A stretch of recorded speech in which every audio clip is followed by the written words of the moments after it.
Spinoza révèle le Jésus que l'Église n'a jamais voulu montrer. Imaginez un instant que tout ce que vous pensiez savoir sur Jésus soit incomplet, que l'Église ait délibérément caché une vérité si dérangeante qu'elle a excommunié, persécuté et tenté d'effacer de l'histoire celui qui a osé la révéler. Cette personne était Baruch Spinoza, et son crime? Avoir montré qui était vraiment Jésus de Nazareth. Si vous aimez les histoires inspirantes qui défient les conventions, n'oubliez pas de vous abonner à la chaîne pour ne manquer aucun moment de cette révélation extraordinaire. D'ailleurs, dites-moi dans les commentaires de quel pays vous regardez cette vidéo et à quelle heure vous l'écoutez. J'adore savoir d'où viennent mes spectateurs passionnés d'histoire. Et si vous regardez sur votre téléphone, n'hésitez pas à appuyer sur « J'aime ». Cela aide énormément à faire découvrir cette histoire fascinante à plus de personnes. Chaque pouce levé compte vraiment. Mais revenons à notre histoire. Êtes-vous prêt à découvrir pourquoi un homme brillant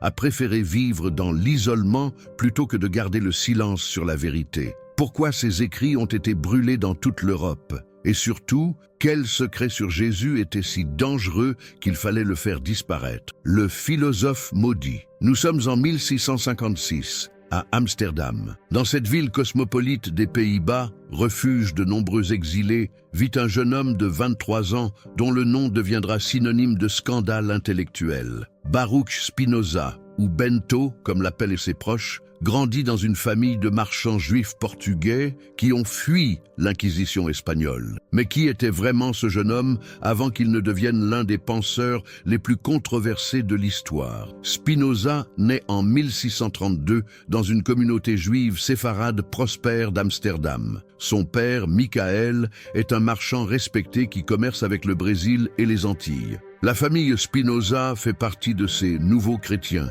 des juifs convertis de force au christianisme en Espagne et au Portugal, qui ont secrètement conservé leur foi judaïque avant de pouvoir enfin la pratiquer librement aux Pays-Bas. Imaginez la complexité de cette identité. Pendant des générations, les ancêtres de Spinoza ont vécu une double vie, pratiquant le christianisme publiquement tout en préservant clandestinement leur tradition juive. Cette expérience familiale de la dissimulation religieuse marquera profondément le jeune Baruch. Comment un esprit aussi brillant peut-il accepter aveuglément des dogmes quand sa propre famille a survécu en remettant en question les vérités officielles? Dès son plus jeune âge, Spinoza montre une intelligence exceptionnelle. Il étudie à l'école Talmud Torah d'Amsterdam, l'une des institutions les plus prestigieuses de la communauté juive. Là, il apprend l'hébreu, l'araméen, étudie la Torah, le Talmud et les grands commentateurs juifs comme Maïmonide et Ibn Ezra. Ses professeurs remarquent rapidement ses capacités extraordinaires d'analyse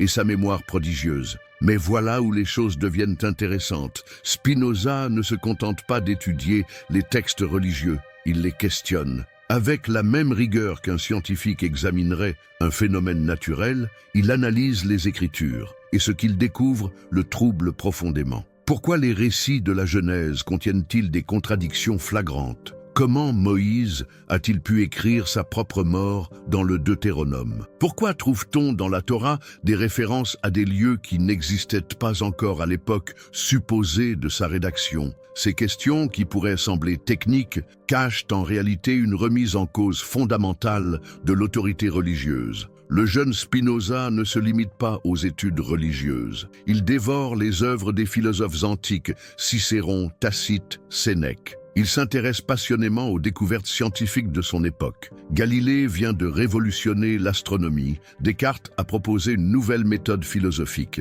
et partout en Europe, l'esprit scientifique remet en question les certitudes héritées du Moyen-Âge. Amsterdam, à cette époque, est un laboratoire intellectuel unique. La ville attire des penseurs de toute l'Europe, grâce à sa relative tolérance religieuse. Spinoza fréquente des cercles de discussion où se rencontrent des chrétiens libéraux, des philosophes cartésiens, des scientifiques. Il apprend le latin avec Franciscus van den Enden, un ancien jésuite devenu libre penseur, qui l'initie aux classiques de la philosophie antique et moderne. Mais cette ouverture intellectuelle inquiète profondément les autorités de la communauté juive d'Amsterdam. Pourquoi? Parce que cette communauté, fragile et récemment établie, craint par-dessus tout d'attirer l'attention négative des autorités chrétiennes. Ils ont obtenu le droit de pratiquer leur religion, mais à condition de rester discrets et de ne pas faire de vagues. Or, Spinoza commence à faire exactement ce qu'il ne faut pas faire. Il remet en question publiquement l'autorité des Écritures. Il suggère que la Bible pourrait être l'œuvre d'homme plutôt que la parole directe de Dieu. Il émet des doutes sur l'immortalité de l'âme et sur l'existence des anges. Pire encore, il commence à attirer l'attention de jeunes gens de la communauté qui s'intéressent à ses idées révolutionnaires. Les dirigeants de la synagogue tentent d'abord de le raisonner. Ils lui offrent même une pension annuelle de 1000 florins, une somme considérable s'il accepte de garder ses opinions pour lui et de continuer à paraître régulièrement à la synagogue. Mais Spinoza refuse. Pourquoi un homme accepterait-il de vivre dans le mensonge quand il a entrevu la vérité? C'est alors que se produit l'événement qui va changer le cours de sa vie et, d'une certaine manière, l'histoire de la pensée occidentale. Le 27 juillet 1656, dans la synagogue Talmud Torah d'Amsterdam, les autorités religieuses prononcent contre Baruch Spinoza le hérem le plus sévère jamais prononcé dans l'histoire de cette communauté. Écoutez bien ces mots terrifiants. Qu'il soit maudit le jour et maudit la nuit, maudit dans son coucher et maudit dans son lever, maudit dans sa sortie et maudit dans son entrée. Que l'Éternel ne lui pardonne jamais. Que la colère et la fureur de l'Éternel s'enflamment contre cet homme et fassent retomber sur lui toutes les malédictions écrites dans le livre de la loi. Imaginez la violence de ces mots. Spinoza n'a que 23 ans. Du jour au lendemain, il devient un paria. Sa propre famille l'abandonne. Ses amis d'enfance l'évitent. Les commerçants juifs refusent de traiter avec lui. Il est effacé de tous les registres communautaires comme s'il n'avait jamais existé. Mais le plus extraordinaire dans cette histoire, c'est la réaction de Spinoza lui-même. Loin de se soumettre ou de demander pardon, il assume pleinement son excommunication. Il écrit même une apologie pour justifier ses positions, document malheureusement perdu, mais dont nous savons qu'il défendait sa liberté de penser. Dès lors, Spinoza devient Benedictus. Il adopte la version latine de son prénom hébraïque Baruch, qui signifie béni. N'est-ce pas ironique? Alors qu'on le maudit, il choisit un nom qui signifie béni. C'est peut-être là le premier acte de résistance philosophique de l'homme qui va révolutionner notre compréhension du christianisme. Jésus au-delà des miracles. Mais qui était vraiment Jésus selon Spinoza ? Et pourquoi sa vision du Christ était-elle si dangereuse pour l'Église? Pour comprendre cela, nous devons nous plonger dans l'une des œuvres les plus révolutionnaires jamais écrites, le traité théologico-politique publié anonymement en 1670. Spinoza commence par une question apparemment simple, mais terriblement subversive. Et si nous appliquions aux Écritures la même méthode d'analyse critique que nous utilisons pour étudier n'importe quel autre texte historique?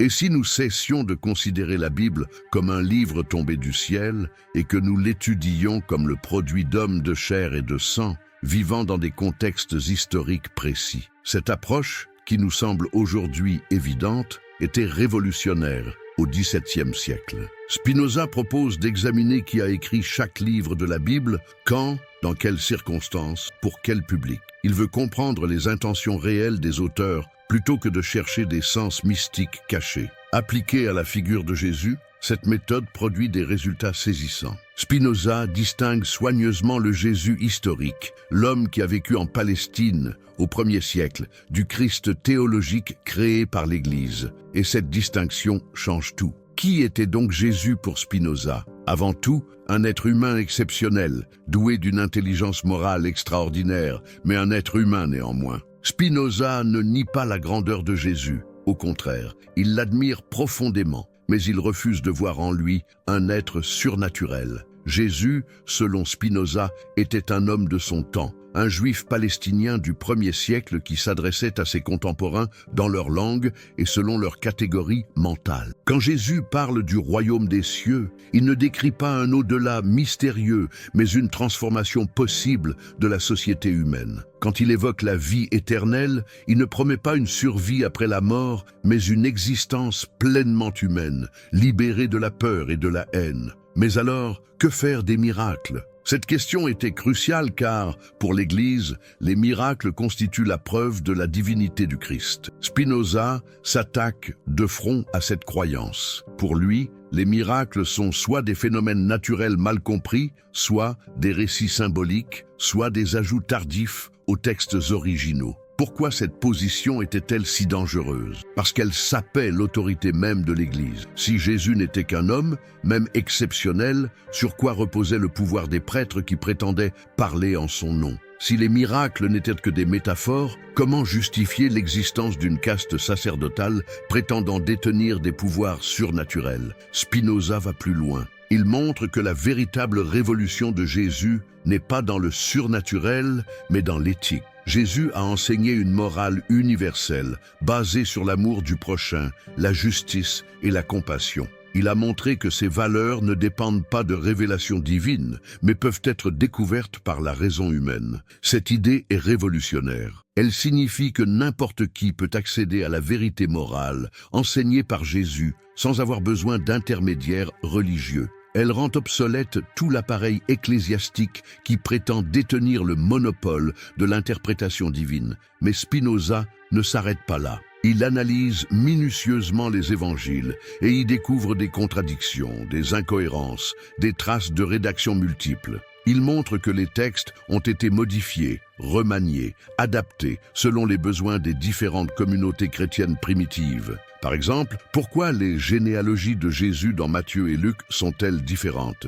Pourquoi certains miracles ne sont-ils rapportés que par un seul évangéliste? Pourquoi les dernières paroles de Jésus sur la croix varient-elles selon les évangiles? Ces questions, apparemment techniques, révèlent en réalité que les évangiles sont des œuvres humaines, rédigées par des hommes avec leurs préoccupations, leurs erreurs et leurs agendas particuliers. Cette découverte change complètement notre compréhension du christianisme primitif. Au lieu d'une révélation divine tombée du ciel, nous découvrons un mouvement humain complexe, traversé de débats, de contradictions, d'évolutions. Jésus n'apparaît plus comme un Dieu incarné, mais comme le fondateur d'un mouvement éthique et social révolutionnaire. Spinoza montre également que Jésus s'inscrivait parfaitement dans la tradition prophétique juive, comme Isaïe, Jérémie ou Amos. Il dénonçait l'injustice sociale, l'hypocrisie religieuse, l'oppression des pauvres. Sa nouveauté n'était pas dans sa prétendue divinité,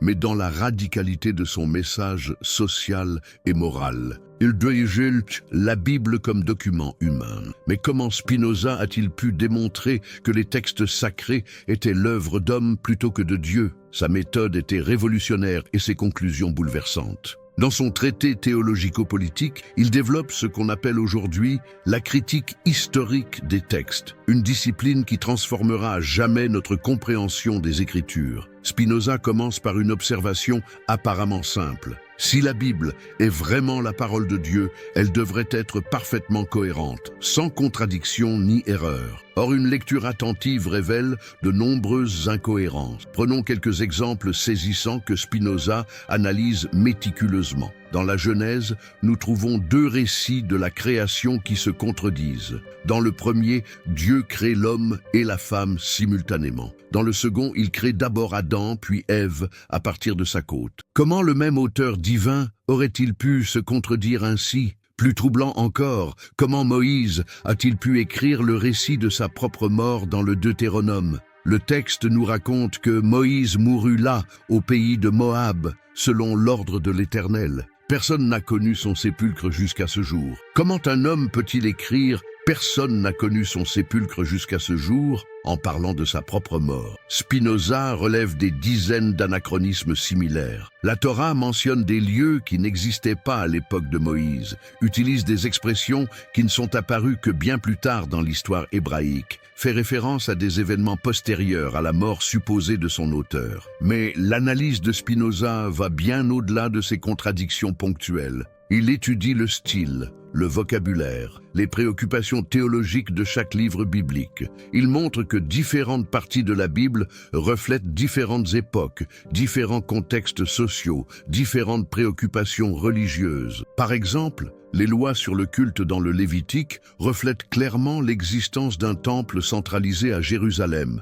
institution qui n'existait pas à l'époque de Moïse dans le désert. Les chroniques reprennent et modifient les récits des rois, montrant ainsi que même à l'intérieur de la Bible, les auteurs se permettaient de réécrire l'histoire selon leurs besoins. Cette découverte a des implications énormes. Elle signifie que la Bible n'est pas tombée du ciel toute faite, mais qu'elle a été composée progressivement par de nombreux auteurs humains sur plusieurs siècles, selon les besoins de différentes communautés. Spinoza reconstruit même partiellement l'histoire de cette composition. Il montre que les premiers textes bibliques ont probablement été rassemblés sous le règne de Josias, roi de Juda, au 7e siècle avant notre ère, dans le cadre d'une réforme religieuse visant à centraliser le culte à Jérusalem. D'autres textes ont été ajoutés pendant l'exil babylonien, d'autres encore après le retour d'exil. Cette vision historique de la Bible transforme complètement notre compréhension du judaïsme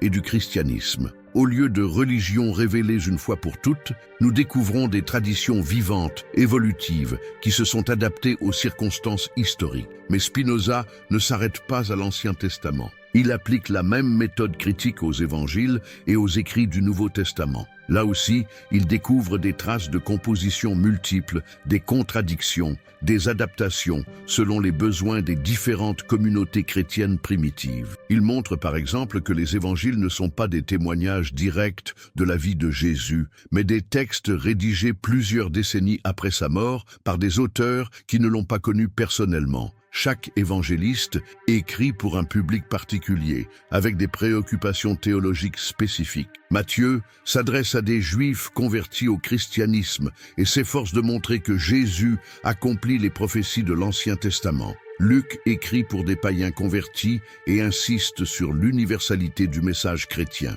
Jean, le plus tardif, présente un Jésus fortement hellénisé, influencé par la philosophie grecque. Ces différences ne sont pas accidentelles. Elles révèlent que le christianisme primitif était un mouvement divers, avec des interprétations variées de la figure de Jésus. L'unité doctrinale que nous connaissons aujourd'hui est le résultat d'un long processus de sélection et d'harmonisation effectué par les autorités ecclésiastiques. Spinoza va encore plus loin dans sa démonstration. Il montre que même la sélection des textes qui composent la Bible actuelle a été effectuée par des hommes, selon des critères humains. Pourquoi certains évangiles ont-ils été retenus et d'autres rejetés? Pourquoi certaines lettres attribuées à Paul sont-elles dans le Nouveau Testament et d'autres pas? Cette sélection, appelée canon biblique, s'est faite progressivement, souvent dans des contextes de polémique religieuse. Les textes retenus étaient ceux qui correspondaient à l'orthodoxie définie par les autorités ecclésiastiques dominantes.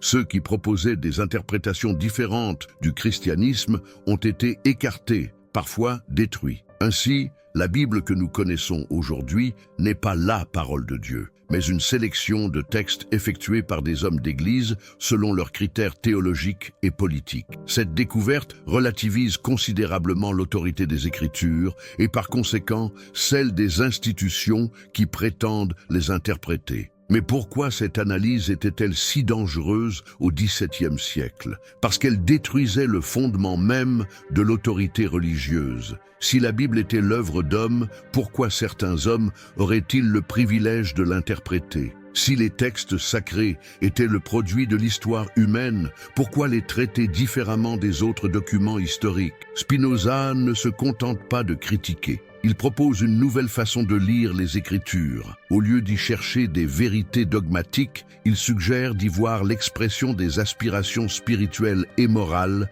de l'humanité. Au lieu d'autorité infaillible, il y découvre des témoignages émouvants de la quête humaine de sens et de justice. Cette approche humanise la religion sans la détruire. Elle montre que les textes sacrés tirent leur valeur non pas de leur origine supposée divine, mais de leur capacité à exprimer les plus nobles aspirations humaines. Jésus n'a pas besoin d'être Dieu pour être admirable. Sa grandeur réside dans sa capacité à incarner les valeurs d'amour, de justice et de compassion que tout être humain peut comprendre et pratiquer. Spinoza révèle le Jésus que l'Église n'a jamais voulu montrer. Introduction percutante. Imaginez un instant que tout ce que vous pensiez savoir sur Jésus soit incomplet. Que l'Église ait délibérément caché une vérité si dérangeante qu'elle a excommunié, persécuté et tenté d'effacer de l'histoire celui qui a osé la révéler. Cette personne était Baruch Spinoza, et son crime, avoir montré qui était vraiment Jésus de Nazareth. Si vous aimez les histoires inspirantes qui défient les conventions,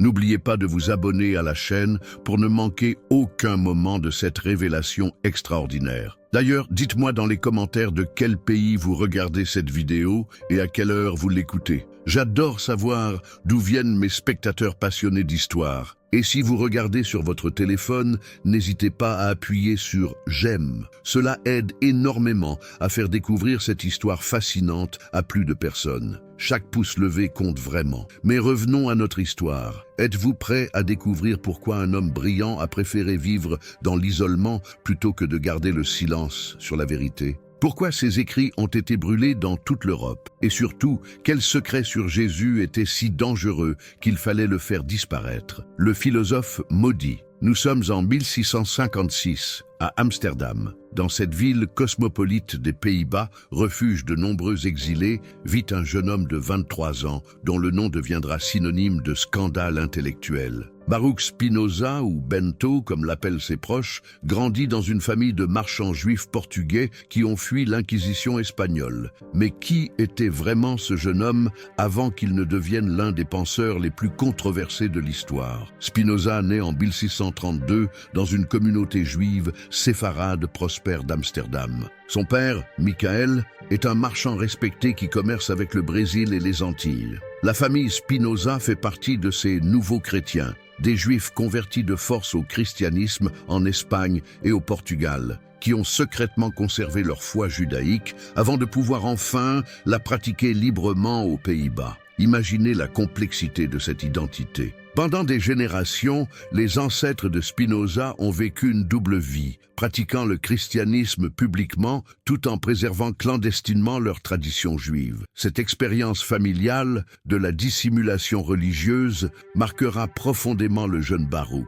Comment un esprit aussi brillant peut-il accepter aveuglément des dogmes quand sa propre famille a survécu en remettant en question les vérités officielles? Dès son plus jeune âge, Spinoza montre une intelligence exceptionnelle. Il étudie à l'école Talmud Torah d'Amsterdam, l'une des institutions les plus prestigieuses de la communauté juive. Là, il apprend l'hébreu, l'araméen, étudie la Torah, le Talmud et les grands commentateurs juifs comme Maïmonide et Ibn Ezra. Ses professeurs remarquent rapidement ses capacités extraordinaires d'analyse et sa mémoire prodigieuse. Mais voilà où les choses deviennent intéressantes. Spinoza ne se contente pas d'étudier les textes religieux, il les questionne. Avec la même rigueur qu'un scientifique examinerait un phénomène naturel, il analyse les Écritures, et ce qu'il découvre le trouble profondément. Pourquoi les récits de la Genèse contiennent-ils des contradictions flagrantes? Comment Moïse a-t-il pu écrire sa propre mort dans le Deutéronome? Pourquoi trouve-t-on dans la Torah des références à des lieux qui n'existaient pas encore à l'époque supposée de sa rédaction? Ces questions, qui pourraient sembler techniques, cachent en réalité une remise en cause fondamentale de l'autorité religieuse. Le jeune Spinoza ne se limite pas aux études religieuses. Il dévore les œuvres des philosophes antiques, Cicéron, Tacite, Sénèque. Il s'intéresse passionnément aux découvertes scientifiques de son époque. Galilée vient de révolutionner l'astronomie, Descartes a proposé une nouvelle méthode philosophique, et partout en Europe, l'esprit scientifique remet en question les certitudes héritées du Moyen Âge. Amsterdam, à cette époque, est un laboratoire intellectuel unique. La ville attire des penseurs de toute l'Europe, grâce à sa relative tolérance religieuse. Spinoza fréquente des cercles de discussion où se rencontrent des chrétiens libéraux, des philosophes cartésiens, des scientifiques. Il apprend le latin avec Franciscus van den Enden, un ancien jésuite devenu libre penseur, qui l'initie aux classiques de la philosophie antique et moderne. Mais cette ouverture intellectuelle inquiète profondément les autorités de la communauté juive d'Amsterdam. Pourquoi? Parce que cette communauté, fragile et récemment établie, craint par-dessus tout d'attirer l'attention négative des autorités chrétiennes. Ils ont obtenu le droit de pratiquer leur religion, mais à condition de rester discrets et de ne pas faire de vagues. Or, Spinoza commence à faire exactement ce qu'il ne faut pas faire. Il remet en question publiquement l'autorité des Écritures. Il suggère que la Bible pourrait être l'œuvre d'homme plutôt que la parole directe de Dieu. Il émet des doutes sur l'immortalité de l'âme et sur l'existence des anges. Pire encore, il commence à attirer l'attention de jeunes gens de la communauté qui s'intéressent à ses idées révolutionnaires. Les dirigeants de la synagogue tentent d'abord de le raisonner. Ils lui offrent même une pension annuelle de 1000 florins, une somme considérable s'il accepte de garder ses opinions pour lui et de continuer à paraître régulièrement à la synagogue. Mais Spinoza refuse. Pourquoi un homme accepterait-il de vivre dans le mensonge quand il a entrevu la vérité? C'est alors que se produit l'événement qui va changer le cours de sa vie et, d'une certaine manière, l'histoire de la pensée occidentale. Le 27 juillet 1656, dans la synagogue Talmud Torah d'Amsterdam, les autorités religieuses prononcent contre Baruch Spinoza le hérem le plus sévère jamais prononcé dans l'histoire de cette communauté. Écoutez bien ces mots terrifiants. Qu'il soit maudit le jour et maudit la nuit, maudit dans son coucher et maudit dans son lever, maudit dans sa sortie et maudit dans son entrée. Que l'Éternel ne lui pardonne jamais. Que la colère et la fureur de l'Éternel s'enflamment contre cet homme et fassent retomber sur lui toutes les malédictions écrites dans le livre de la loi. Imaginez la violence de ces mots. Spinoza n'a que 23 ans. Du jour au lendemain, il devient un paria. Sa propre famille l'abandonne. Ses amis d'enfance l'évitent. Les commerçants juifs refusent de traiter avec lui. Il est effacé de tous les registres communautaires comme s'il n'avait jamais existé. Mais le plus extraordinaire dans cette histoire, c'est la réaction de Spinoza lui-même. Loin de se soumettre ou de demander pardon, il assume pleinement son excommunication. Il écrit même une apologie pour justifier ses positions, document malheureusement perdu, mais dont nous savons qu'il défendait sa liberté de penser. Dès lors, Spinoza devient Benedictus. Il adopte la version latine de son prénom hébraïque Baruch, qui signifie béni. N'est-ce pas ironique? Alors qu'on le maudit, il choisit un nom qui signifie béni. C'est peut-être là le premier acte de résistance philosophique de l'homme qui va révolutionner notre compréhension du christianisme. Jésus au-delà des miracles. Mais qui était vraiment Jésus selon Spinoza ? Et pourquoi sa vision du Christ était-elle si dangereuse pour l'Église? Pour comprendre cela, nous devons nous plonger dans l'une des œuvres les plus révolutionnaires jamais écrites, le traité théologico-politique, publié anonymement en 1670. Spinoza commence par une question apparemment simple, mais terriblement subversive. Et si nous appliquions aux Écritures la même méthode d'analyse critique que nous utilisons pour étudier n'importe quel autre texte historique? Et si nous cessions de considérer la Bible comme un livre tombé du ciel et que nous l'étudions comme le produit d'hommes de chair et de sang, vivant dans des contextes historiques précis? Cette approche, qui nous semble aujourd'hui évidente, était révolutionnaire au XVIIe siècle. Spinoza propose d'examiner qui a écrit chaque livre de la Bible, quand, dans quelles circonstances, pour quel public. Il veut comprendre les intentions réelles des auteurs plutôt que de chercher des sens mystiques cachés. Appliquée à la figure de Jésus, cette méthode produit des résultats saisissants. Spinoza distingue soigneusement le Jésus historique, l'homme qui a vécu en Palestine au 1er siècle, du Christ théologique créé par l'Église. Et cette distinction change tout. Qui était donc Jésus pour Spinoza? Avant tout, un être humain exceptionnel, doué d'une intelligence morale extraordinaire, mais un être humain néanmoins. Spinoza ne nie pas la grandeur de Jésus. Au contraire, il l'admire profondément, mais il refuse de voir en lui un être surnaturel. Jésus, selon Spinoza, était un homme de son temps, un juif palestinien du 1er siècle qui s'adressait à ses contemporains dans leur langue et selon leur catégorie mentale. Quand Jésus parle du royaume des cieux, il ne décrit pas un au-delà mystérieux, mais une transformation possible de la société humaine. Quand il évoque la vie éternelle, il ne promet pas une survie après la mort, mais une existence pleinement humaine, libérée de la peur et de la haine. Mais alors, que faire des miracles ? Cette question était cruciale car, pour l'Église, les miracles constituent la preuve de la divinité du Christ. Spinoza s'attaque de front à cette croyance. Pour lui, les miracles sont soit des phénomènes naturels mal compris, soit des récits symboliques, soit des ajouts tardifs aux textes originaux. Pourquoi cette position était-elle si dangereuse? Parce qu'elle sapait l'autorité même de l'Église. Si Jésus n'était qu'un homme, même exceptionnel, sur quoi reposait le pouvoir des prêtres qui prétendaient parler en son nom? Si les miracles n'étaient que des métaphores, comment justifier l'existence d'une caste sacerdotale prétendant détenir des pouvoirs surnaturels? Spinoza va plus loin. Il montre que la véritable révolution de Jésus n'est pas dans le surnaturel, mais dans l'éthique. Jésus a enseigné une morale universelle, basée sur l'amour du prochain, la justice et la compassion. Il a montré que ces valeurs ne dépendent pas de révélations divines, mais peuvent être découvertes par la raison humaine. Cette idée est révolutionnaire. Elle signifie que n'importe qui peut accéder à la vérité morale, enseignée par Jésus, sans avoir besoin d'intermédiaires religieux. Elle rend obsolète tout l'appareil ecclésiastique qui prétend détenir le monopole de l'interprétation divine. Mais Spinoza ne s'arrête pas là. Il analyse minutieusement les évangiles et y découvre des contradictions, des incohérences, des traces de rédaction multiples. Il montre que les textes ont été modifiés, remaniés, adaptés selon les besoins des différentes communautés chrétiennes primitives. Par exemple, pourquoi les généalogies de Jésus dans Matthieu et Luc sont-elles différentes? Pourquoi certains miracles ne sont-ils rapportés que par un seul évangéliste? Pourquoi les dernières paroles de Jésus sur la croix varient-elles selon les évangiles? Ces questions, apparemment techniques, révèlent en réalité que les évangiles sont des œuvres humaines, rédigées par des hommes avec leurs préoccupations, leurs erreurs et leurs agendas particuliers. Cette découverte change complètement notre compréhension du christianisme primitif. Au lieu d'une révélation divine tombée du ciel, nous découvrons un mouvement humain complexe, traversé de débats, de contradictions, d'évolutions. Jésus n'apparaît plus comme un Dieu incarné, mais comme le fondateur d'un mouvement éthique et social révolutionnaire. Spinoza montre également que Jésus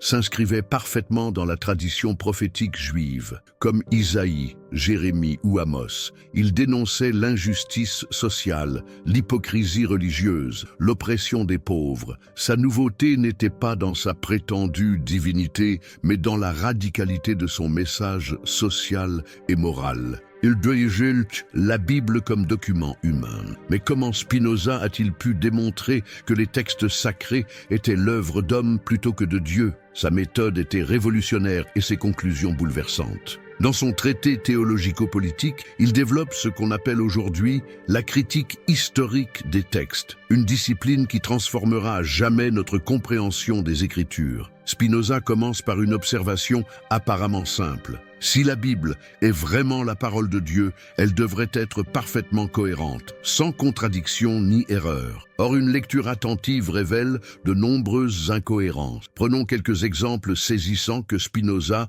analyse méticuleusement. Dans la Genèse, nous trouvons deux récits de la création qui se contredisent. Dans le premier, Dieu crée l'homme et la femme simultanément. Dans le second, il crée d'abord Adam, puis Ève, à partir de sa côte. Comment le même auteur divin aurait-il pu se contredire ainsi? Plus troublant encore, comment Moïse a-t-il pu écrire le récit de sa propre mort dans le Deutéronome? Le texte nous raconte que Moïse mourut là, au pays de Moab, selon l'ordre de l'Éternel. Personne n'a connu son sépulcre jusqu'à ce jour. Comment un homme peut-il écrire « Personne n'a connu son sépulcre jusqu'à ce jour » en parlant de sa propre mort? Spinoza relève des dizaines d'anachronismes similaires. La Torah mentionne des lieux qui n'existaient pas à l'époque de Moïse, utilise des expressions qui ne sont apparues que bien plus tard dans l'histoire hébraïque, fait référence à des événements postérieurs à la mort supposée de son auteur. Mais l'analyse de Spinoza va bien au-delà de ces contradictions ponctuelles. Il étudie le style, le vocabulaire, les préoccupations théologiques de chaque livre biblique. Il montre que différentes parties de la Bible reflètent différentes époques, différents contextes sociaux, différentes préoccupations religieuses. Par exemple, les lois sur le culte dans le Lévitique reflètent clairement l'existence d'un temple centralisé à Jérusalem, institution qui n'existait pas à l'époque de Moïse dans le désert. Les chroniques reprennent et modifient les récits des rois, montrant ainsi que même à l'intérieur de la Bible, les auteurs se permettaient de réécrire l'histoire selon leurs besoins. Cette découverte a des implications énormes. Elle signifie que la Bible n'est pas tombée du ciel toute faite, mais qu'elle a été composée progressivement par de nombreux auteurs humains sur plusieurs siècles, selon les besoins de différentes communautés. Spinoza reconstruit même partiellement l'histoire de cette composition. Il montre que les premiers textes bibliques ont probablement été rassemblés sous le règne de Josias, roi de Juda, au 7e siècle avant notre ère, dans le cadre d'une réforme religieuse visant à centraliser le culte à Jérusalem. D'autres textes ont été ajoutés pendant l'exil babylonien, d'autres encore après le retour d'exil. Cette vision historique de la Bible transforme complètement notre compréhension du judaïsme et du christianisme. Au lieu de religions révélées une fois pour toutes, nous découvrons des traditions vivantes, évolutives, qui se sont adaptées aux circonstances historiques. Mais Spinoza ne s'arrête pas à l'Ancien Testament. Il applique la même méthode critique aux évangiles et aux écrits du Nouveau Testament. Là aussi, il découvre des traces de compositions multiples, des contradictions, des adaptations selon les besoins des différentes communautés chrétiennes primitives. Il montre par exemple que les évangiles ne sont pas des témoignages directs de la vie de Jésus, mais des textes rédigés plusieurs décennies après sa mort par des auteurs qui ne l'ont pas connu personnellement. Chaque évangéliste écrit pour un public particulier, avec des préoccupations théologiques spécifiques. Matthieu s'adresse à des Juifs convertis au christianisme et s'efforce de montrer que Jésus accomplit les prophéties de l'Ancien Testament. Luc écrit pour des païens convertis et insiste sur l'universalité du message chrétien. Jean, le plus tardif, présente un Jésus fortement hellénisé, influencé par la philosophie grecque. Ces différences ne sont pas accidentelles. Elles révèlent que le christianisme primitif était un mouvement divers, avec des interprétations variées de la figure de Jésus. L'unité doctrinale que nous connaissons aujourd'hui est le résultat d'un long processus de sélection et d'harmonisation effectué par les autorités ecclésiastiques. Spinoza va encore plus loin dans sa démonstration. Il montre que même la sélection des textes qui composent la Bible actuelle a été effectuée par des hommes, selon des critères humains. Pourquoi certains évangiles ont-ils été retenus et d'autres rejetés? Pourquoi certaines lettres attribuées à Paul sont-elles dans le Nouveau Testament et d'autres pas? Cette sélection, appelée canon biblique, s'est faite progressivement, souvent dans des contextes de polémique religieuse. Les textes retenus étaient ceux qui correspondaient à l'orthodoxie définie par les autorités ecclésiastiques dominantes. Ceux qui proposaient des interprétations différentes du christianisme ont été écartés, parfois détruits. Ainsi, la Bible que nous connaissons aujourd'hui n'est pas la parole de Dieu, mais une sélection de textes effectués par des hommes d'Église selon leurs critères théologiques et politiques. Cette découverte relativise considérablement l'autorité des Écritures et par conséquent celle des institutions qui prétendent les interpréter. Mais pourquoi cette analyse était-elle si dangereuse au XVIIe siècle? Parce qu'elle détruisait le fondement même de l'autorité religieuse. Si la Bible était l'œuvre d'hommes, pourquoi certains hommes auraient-ils le privilège de l'interpréter? Si les textes sacrés étaient le produit de l'histoire humaine, pourquoi les traiter différemment des autres documents historiques? Spinoza ne se contente pas de critiquer. Il propose une nouvelle façon de lire les Écritures. Au lieu d'y chercher des vérités dogmatiques, il suggère d'y voir l'expression des aspirations spirituelles et morales de l'humanité. Au lieu d'autorité infaillible, il y découvre des témoignages émouvants de la quête humaine de sens et de justice. Cette approche humanise la religion sans la détruire. Elle montre que les textes sacrés tirent leur valeur non pas de leur origine supposée divine, mais de leur capacité à exprimer les plus nobles aspirations humaines. Jésus n'a pas besoin d'être Dieu pour être admirable. Sa grandeur réside dans sa capacité à incarner les valeurs d'amour, de justice et de compassion que tout être humain peut comprendre et pratiquer. Le Christ politique de Spinoza. Avant de poursuivre cette fascinante exploration, permettez-moi de vous rappeler que si vous appréciez ces histoires qui bouleversent nos certitudes, n'hésitez pas à vous abonner à la chaîne pour ne manquer aucune de ces révélations historiques extraordinaires. Et dites-moi dans les commentaires, de quel pays nous regardez-vous en ce moment et à quelle heure découvrez-vous cette histoire? J'adore connaître la diversité de notre communauté passionnée d'histoire. Si vous êtes sur votre téléphone, un petit « j'aime » nous aiderait énormément à faire découvrir ces vérités cachées à un public plus large. Chaque interaction compte vraiment pour faire connaître ces récits oubliés. Maintenant, voici peut-être l'aspect le plus dangereux de la pensée de Spinoza, sa vision du Jésus politique. Car oui, pour Spinoza, Jésus n'était pas seulement un sage ou un moraliste, mais bel et bien un révolutionnaire social dont le message a été systématiquement détourné par ceux qui prétendaient le servir. Mais d'abord, posons-nous une question fondamentale. Pourquoi Jésus a-t-il été crucifié? Cette question, apparemment simple,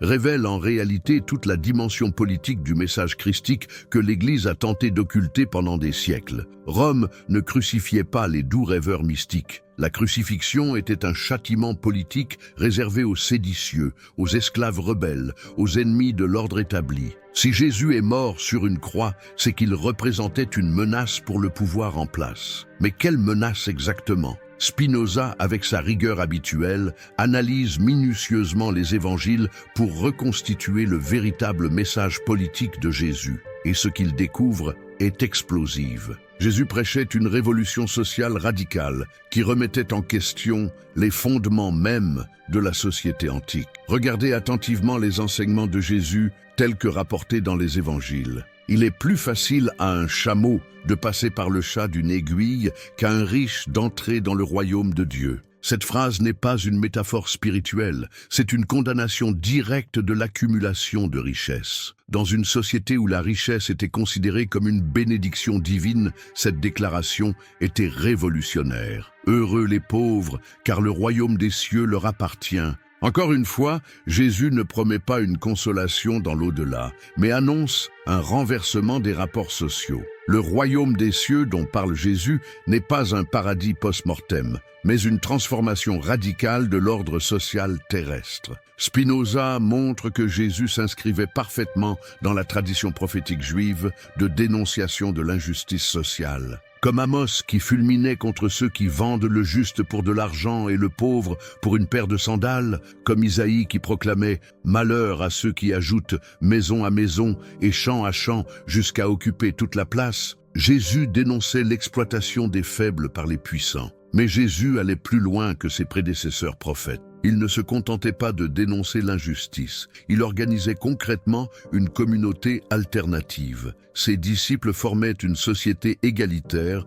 où tout était commun, où les biens étaient partagés selon les besoins de chacun. N'est-ce pas là la première expérience de communisme de l'histoire occidentale? Cette dimension sociale du message de Jésus explique pourquoi il attirait massivement les déshérités de la société palestinienne, les pêcheurs, les collecteurs d'impôts méprisés, les femmes de mauvaise réputation, les lépreux exclus. Jésus ne leur offrait pas seulement une consolation spirituelle, mais une alternative sociale concrète. Et c'est précisément cette dimension révolutionnaire qui terrifiait les autorités de l'époque. Les grands prêtres du temple, qui tiraient leur richesse et leur pouvoir du système en place, voyaient dans le message de Jésus une menace directe à leurs privilèges. Les autorités romaines, expertes en maintien de l'ordre, reconnaissaient dans ce prédicateur galiléen les signes avant-coureurs d'une révolte sociale. Spinoza analyse également avec perspicacité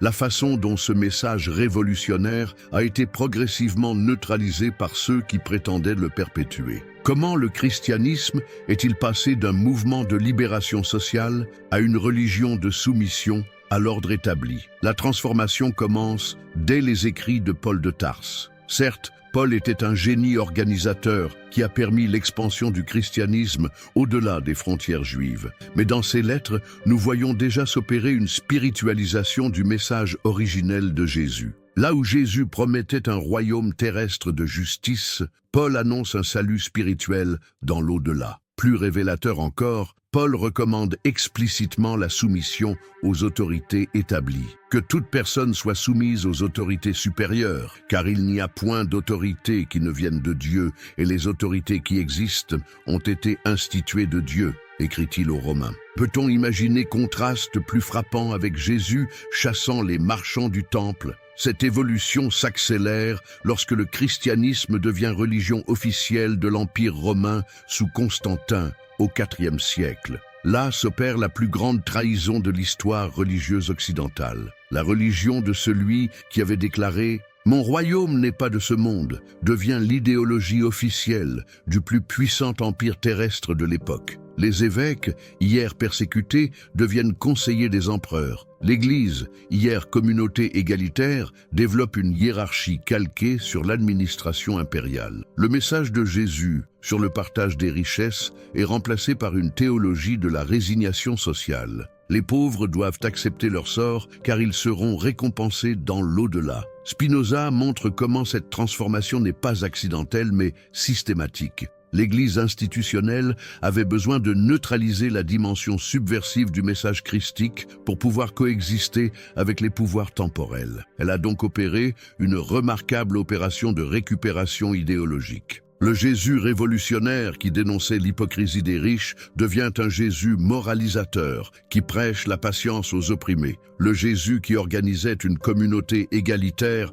devient un Jésus hiérarchique qui légitimate l'autorité des clercs. Le Jésus qui promettait la justice terrestre devient un Jésus spiritualiste qui renvoie toute libération à l'au-delà. Cette analyse spinoziste du christianisme historique est d'une modernité saisissante. Elle anticipe les critiques que feront plus tard les penseurs socialistes du XIXe siècle. Marx dira que la religion est l'opium du peuple. Mais Spinoza avait déjà montré comment une religion de libération peut devenir un instrument d'oppression. Mais Spinoza ne se contente pas de critiquer. Il propose aussi une voie de récupération du véritable message de Jésus. Pour lui, il est possible de retrouver l'esprit révolutionnaire originel du christianisme en se libérant des dogmes ajoutés par l'institution ecclésiastique. Cette récupération passe d'abord par la liberté de conscience. Spinoza développe dans son traité théologico-politique une théorie révolutionnaire de la liberté religieuse. Pour lui, chaque individu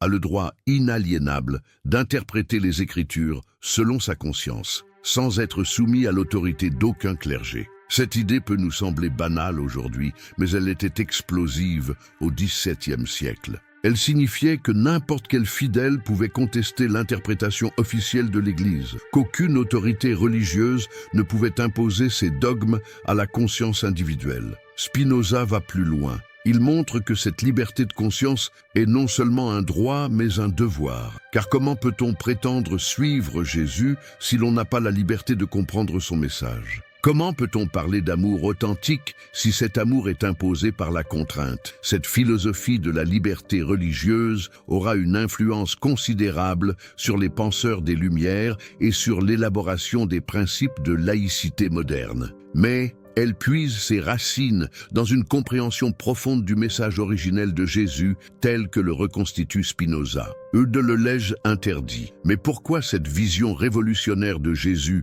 et du christianisme a-t-elle été si systématiquement occultée? Pourquoi Spinoza a-t-il payé si cher sa lucidité? Pour comprendre cela, nous devons examiner les mécanismes par lesquels les pouvoirs établis, religieux et politiques, ont tenté d'effacer son œuvre de l'histoire. Si vous pensez comme moi que ces histoires de censure et de résistance intellectuelle méritent d'être connues, n'oubliez pas de vous abonner pour découvrir d'autres récits fascinants de penseurs qui ont défié leur époque. D'ailleurs, je suis toujours curieux de savoir d'où vous nous regardez et à quel moment de votre journée vous découvrez ces histoires. Partagez-le en commentaire. Et si cette vidéo vous passionne sur votre mobile, un petit pouce levé nous aiderait vraiment à toucher plus de personnes intéressées par ces révélations historiques. Chaque geste compte pour faire connaître ces vérités oubliées. La répression commence dès la publication du traité théologico-politique en 1670. Spinoza a pris la précaution de publier l'ouvrage anonymement